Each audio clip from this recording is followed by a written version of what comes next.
Olá, pessoal! Espero que vocês estejam bem e se cuidando. Bom, hoje eu estou aqui com uma coroa para chamar a atenção de vocês sobre os nossos temas do terceiro bimestre, que envolvem muito a questão da monarquia. Então, através de ideias, projetos e ambições de reis, várias pessoas vieram aqui para a América para explorar as riquezas, e eles deviam satisfação a esses reis. Então, como a gente lembrou muito aí de absolutismo, hoje eu coloquei uma coroa de rainha aqui, para a gente relembrar aí alguns temas e vocês prestarem bastante atenção. Por quê? Porque hoje a gente vai falar de alguns temas que vão se repetir tanto na vida de vocês, de estudantes de história, que vocês precisam, de fato, ficar muito atentos, tá bom? Absolutismo, grandes navegações, mercantilismo, são temas que vão se repetindo através dos estudos de história. Por quê? Porque a história é ação, reação, causa, consequência, é uma linha do tempo.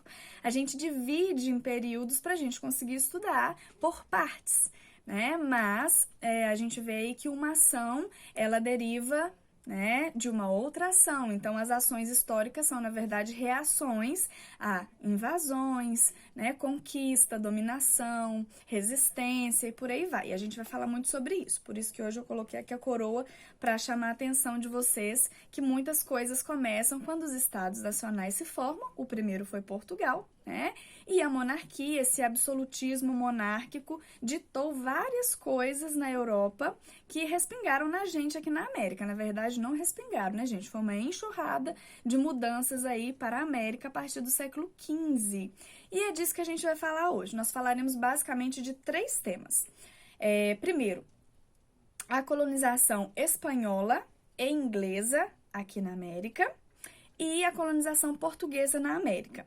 E para finalizar, a questão dos escravizados que vinham, né, pelo Oceano Atlântico, não só por meio dos portugueses aprisionando e etc., mas o contexto de já existir essa situação de escravidão na África. Então, a gente vai...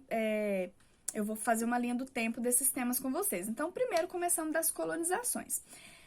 Para vocês estudarem as colonizações, vocês viram que a gente relembrou alguns temas, né? Que foram esses que eu falei, absolutismo, mercantilismo, né? E eu vou passar brevemente para a gente começar a nossa linha do tempo.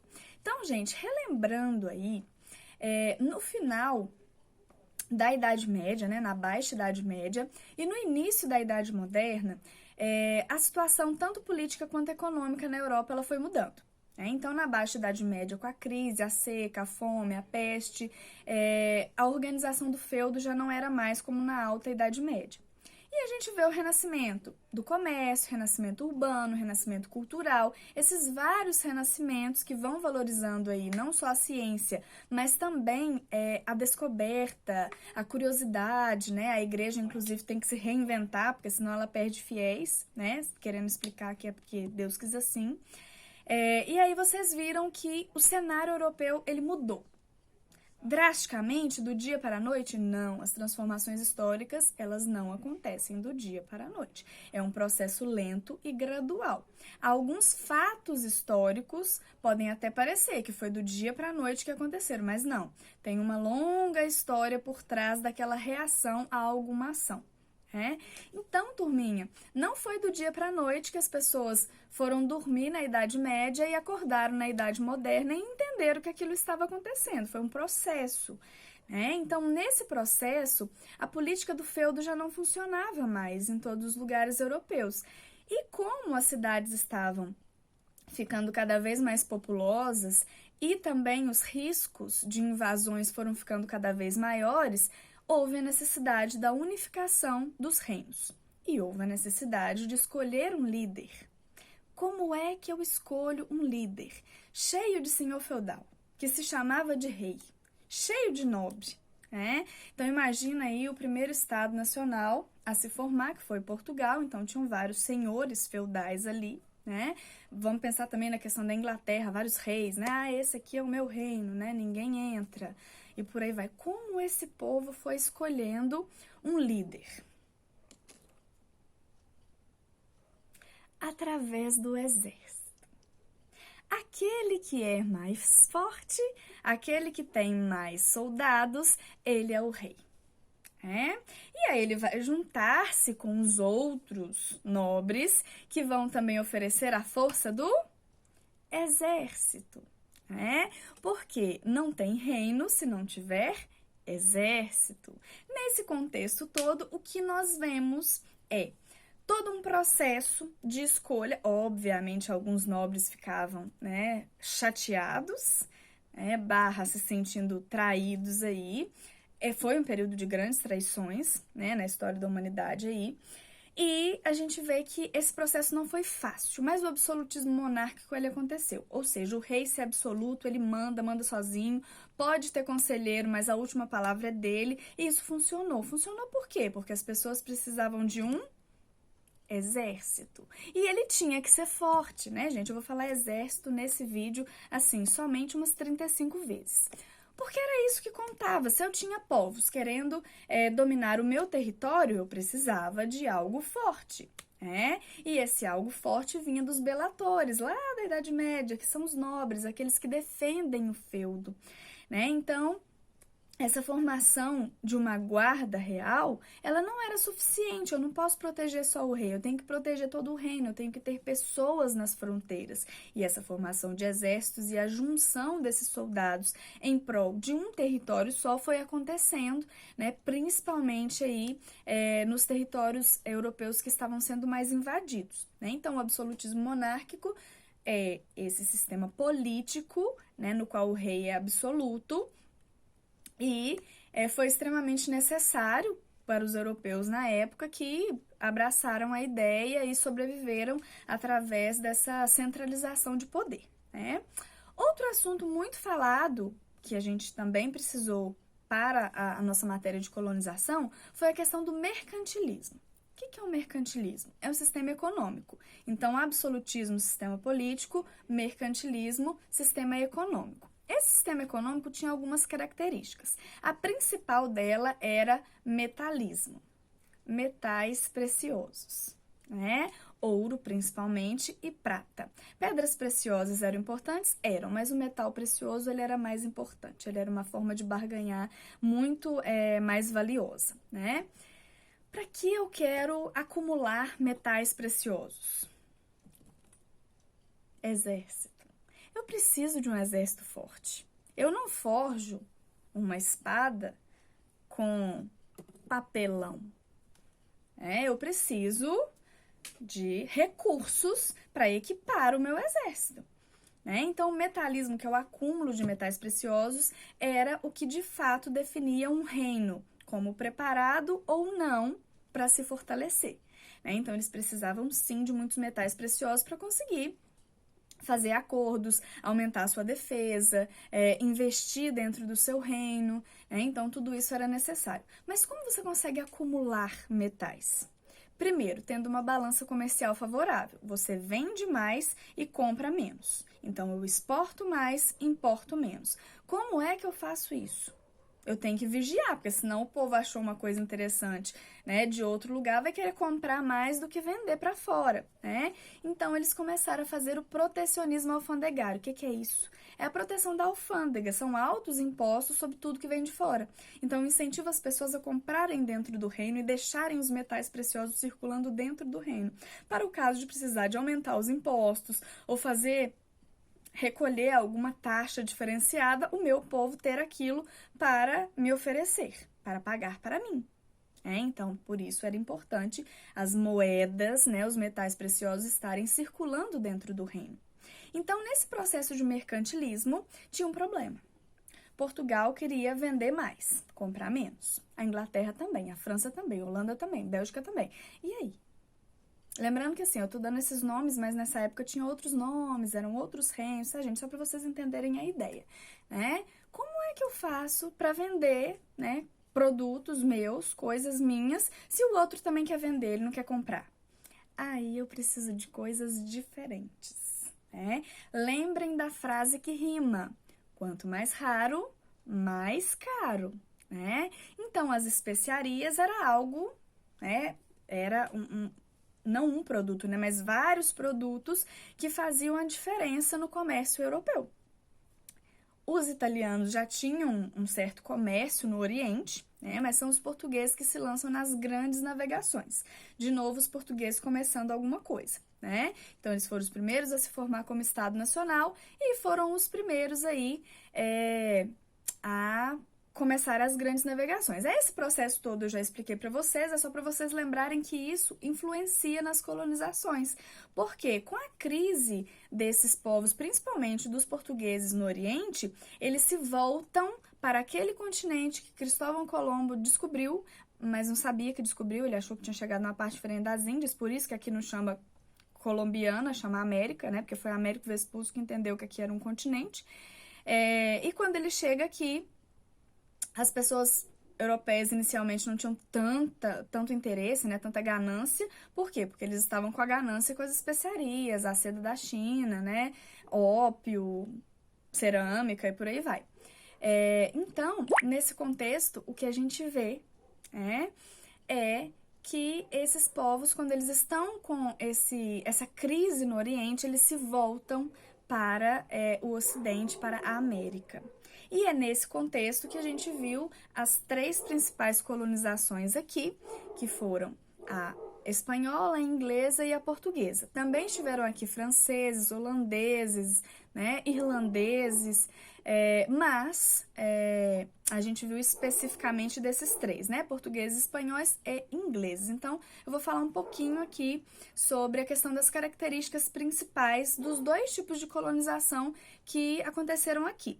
Então, existiu a colonização de exploração e a colonização de povoamento. Quem praticou a colonização de povoamento foram os ingleses e quem praticou a exploração foram os portugueses e espanhóis, mais conhecidos como ibéricos, né? Porque são os 2 países que compõem aí a Península Ibérica. Então, turminha, relembrando das características, a colônia de povoamento, quem vem da Europa para cá, no caso os ingleses, eles não querem voltar para a Europa, eles vêm para morar. Então, eles criam uma infraestrutura, né, as enfermarias, que depois se tornam hospitais, as escolas, as casas com construções mais resistentes, essa busca aí, né, por trazer ferrovia, posteriormente eletricidade, etc, né? Então, eles criam uma infraestrutura porque eles não querem voltar para a Europa, eles querem ficar aqui. E por que os ingleses vieram para cá? Perseguições religiosas, principalmente. Então, quem chega primeiro são os puritanos, que estão sendo perseguidos tanto por anglicanos, né, quanto por católicos, e aí depois os católicos também são perseguidos pelos anglicanos, né, e aí foi todo aquele contexto de protestantismo, né, as reformas protestantes que vocês viram, e eles vêm fugidos aqui para a América, mas vêm para morar. Diferente dos portugueses e espanhóis que vêm para explorar. Eles querem tirar a riqueza daqui e voltar ricos para a Europa. Inclusive, eles têm que voltar para a Europa, porque eles devem a quem? Ao rei. Quem não tinha recurso próprio para ir para as grandes navegações, ia tentar financiamento com quem? Com o rei. Não era qualquer pessoa que conseguia uma audiência com o rei, mas quando conseguia, ele apresentava um projeto, falava, eu quero ir por isso, isso e aquilo, eu vou fazer isso, isso e aquilo, né? E aí eles faziam um acordo de quantos homens, quantas embarcações, suprimentos e tudo mais. Era isso que ele devia para o rei, obviamente com juros, né, gente? Porque as pedras na coroa não se fazem sozinhas, né? Então, nesse contexto, a gente vê que os povos, eles tinham uma extrema necessidade de enriquecimento devido ao mercantilismo. Acúmulo de metais preciosos, principalmente, né? E essa era uma possibilidade disso, visto que eles já começaram com as crises, né, no comércio com o Oriente. Então, a América se tornou muito viável. E essas pessoas queriam voltar ricas para a Península Ibérica, né? Então, no caso aí, a colônia de exploração não criou tanta infraestrutura, na verdade, criou uma estrutura mínima, né, das feitorias, que vocês viram que eram os centros administrativos dos portugueses e espanhóis, onde eles não só fixavam a administração, a fiscalização, mas também construções nas quais eles guardavam os produtos explorados que eles ainda não conseguiam colocar nas embarcações, né, para ir para a Europa. E nesse contexto todo, nós vimos que alguns nomes se destacaram. Já falei dos puritanos, né, da questão dos ingleses, Inicialmente, eles foram pacíficos com os nativos ensinaram os puritanos a plantar em lugares mais secos. Eles pegavam uma semente, colocavam dentro do peixe, enterravam a semente junto com o peixe e a umidade do peixe ia fazendo com que a semente ali germinasse até conseguir ter força nas raízes para procurar a umidade do solo. Assim, eles conseguiam plantar em territórios mais secos. E da primeira colheita, eles fizeram uma festa. A festa da colheita entre os puritanos e os nativos, o que é até hoje comemorado como Dia de Ação de Graças, né? Só que depois a graça virou falta de graça. Porque vieram anglicanos, veio gente em nome do rei, né? Aí veio o exército inglês, né, e tudo mais, e aí esse povo começa a brigar com os nativos, e aí virou aquela coisa toda, né. A gente já entendeu quem venceu, né, foram os ingleses aí, depois eles foram expulsos daqui pelos povos que nasceram aqui na América, né, lá onde hoje é os Estados Unidos, e conseguiram sua independência da Inglaterra em 1776. Até hoje existem aqueles nativos que a gente estudou, Sioux, Cheyennes, Apaches, né, então os ingleses não conseguiram destruir todos os povos nativos. E essa foi o principal ponto, né? Esse foi o principal ponto da colônia de povoamento. Agora, sobre a colônia de exploração, alguns nomes se destacaram. Por exemplo, dominando os astecas, o Hernán Cortés, que veio com 600 homens para a América, né?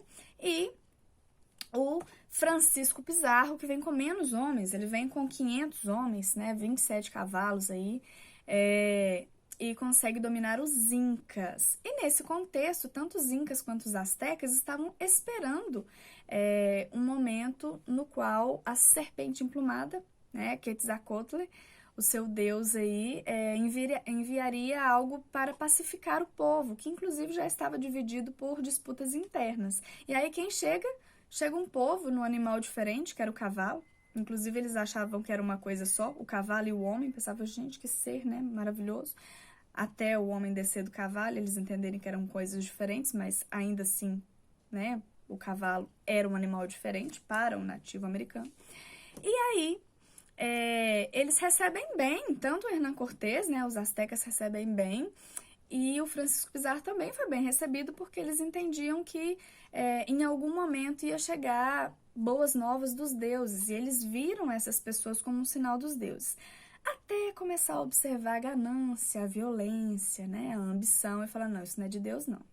Esse povo veio aqui para destruir a gente, e aí já era tarde demais, porque tanto as doenças que os europeus trouxeram, quanto o seu tipo de armamento, né, o seu ataque, e se unirem aos povos que não gostavam dos astecas ou dos incas, fez com que esses europeus dominassem a América, né? Então, esses espanhóis, eles tiveram sucesso aí e destruíram os astecas e os incas.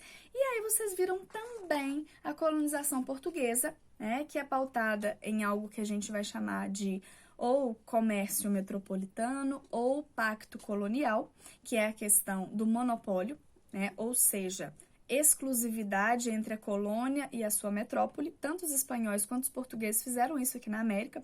Ou seja, vou dar o exemplo nosso, né? Brasil só poderia comprar e vender para Portugal, não poderia fazer isso para mais ninguém. Então, isso era a exclusividade, né? Era o pacto colonial. Portugal, obviamente, metrópole livre, fazia comércio com quem ela queria, mas o Brasil não. O Brasil era dominado, era colônia, só poderia fazer comércio, tanto de compra quanto de venda, com os portugueses, tá, gente? Só relembrando aí.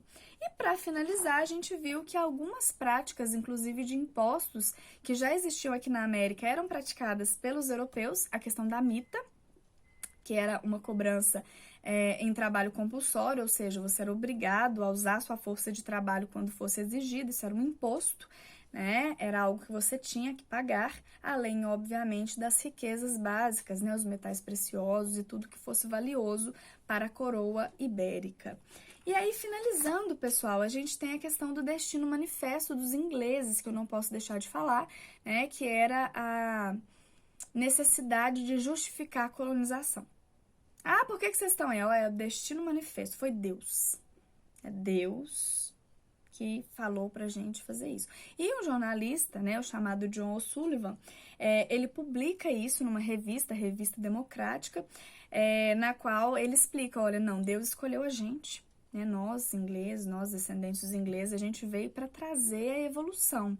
E vocês tiveram até uma imagem icônica, né, de uma mulher representando o Destino Manifesto, com uma Bíblia numa mão, e por onde ela passa vai ficando claro, e aí vocês veem as locomotivas, as carroças, as carruagens e tudo mais, representando a tecnologia que esses povos europeus trouxeram para a América. Obviamente não mostrando a matança que eles também trouxeram para cá, porque eles tinham que supervalorizar o trabalho que eles fizeram aqui. E nesse contexto, os espanhóis e portugueses não tinham essa necessidade, eles não iam ficar aqui, eles iam pegar as riquezas e era óbvio o que eles queriam fazer com a colonização, eles não queriam morar aqui, eles queriam voltar ricos para onde? Para a Europa.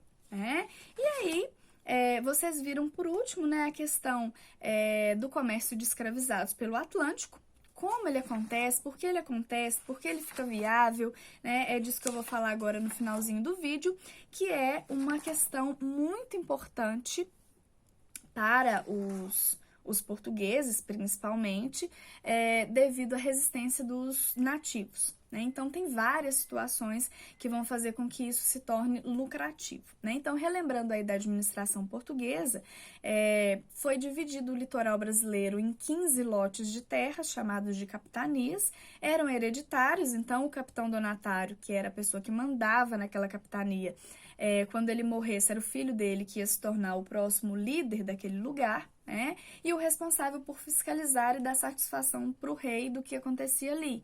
Em troca dessa administração, ele ia ter participação de lucros e ia ser dono do lugar. Lembrando sempre que quem era dono mesmo era o rei de Portugal.